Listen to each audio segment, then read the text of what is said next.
welcome once again. Thanks for coming.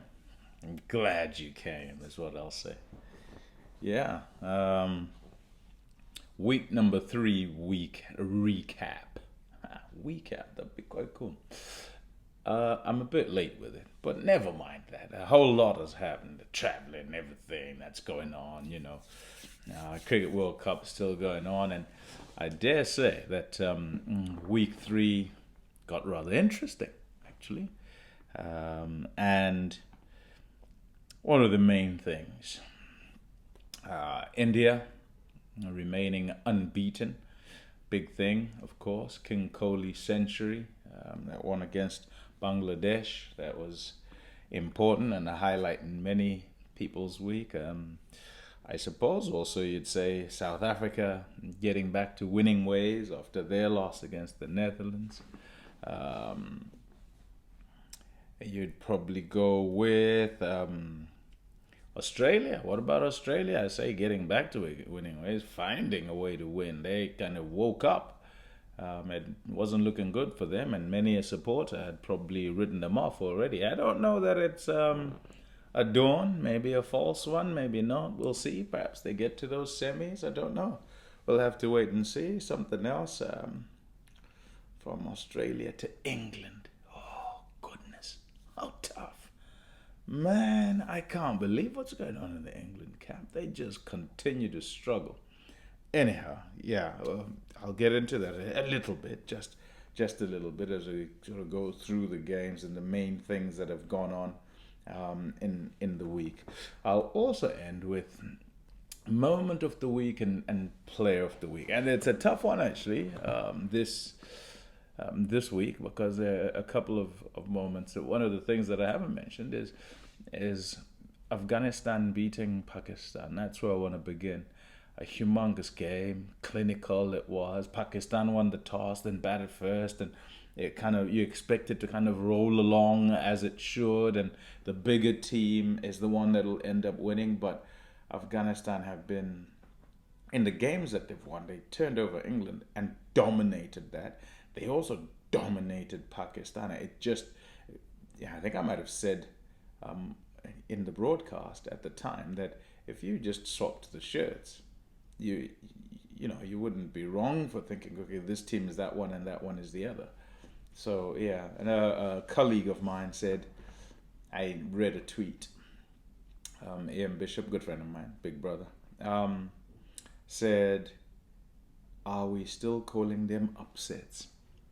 And I think that's a pertinent question, and one that kind of opens up a bit of a can of worms, where you'd say, play against whoever it is enough times and against such teams enough times, and the likes of the Netherlands and also Afghanistan would turn these sides over. So yeah, big highlight in the week, that, and an important thing to discuss. The question continues to be, will they then do it again?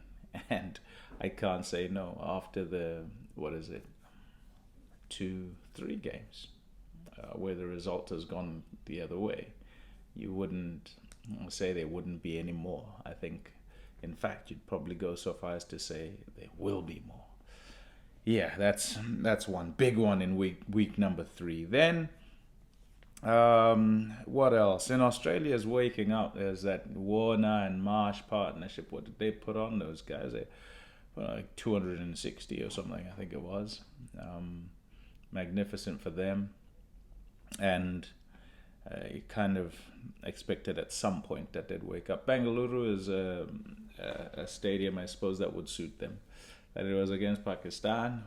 I thought their bowling would kind of do a bit better, but you have to be philosophical as bowlers in Bengaluru, because many teams, if not all teams, fetch over there. They couldn't quite do the same to their bowlers.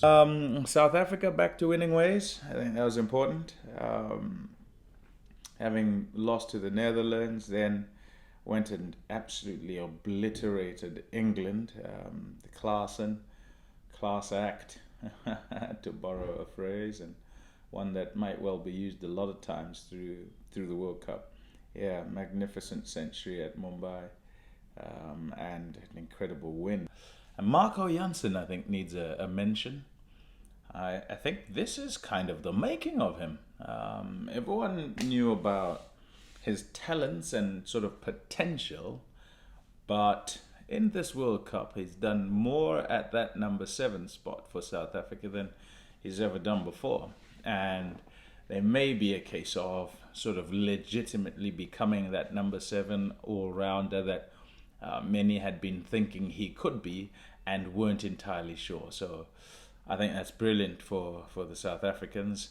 And they remain one of those teams that everyone's looking at and saying, oh, hold on. Are they the ones? A colleague certainly said, yeah, they're the ones to back for this year's tournament. Let's see. It's quite obvious that it's India, South Africa as the two teams, but you wouldn't write off Australia, and the New Zealanders have been pretty good as well. So is it those four for semi-finals? Still not decided, because other teams and many games still to be played. You never know. You know, some teams will be going up like this at the present moment, and then when the critical time comes, they'll be going in the wrong direction. And critical time is for those last 2 games, semi-final and final. Okay. Yeah, what else? For India, I loved the return of Mohammad Shami. Hey, that seam presented bolt upright. And what about coming back and getting a fifer in that game? Also getting a wicket first up, run up, ball, chop on, away you go. So yeah, looking good. That Kohli 100, big. I think big for everyone. He's having a more than decent World Cup, and that means a lot. I said before that should he have a good World Cup, it's going to be pretty difficult to stop India, and it's kind of looking like that at the moment, isn't it? So let's see. Still, as I say, there's some way to go, so we kind of have to hang 5 and sort of wait on that one. What about England's struggles? Yeah, that's... Are they going to wake up?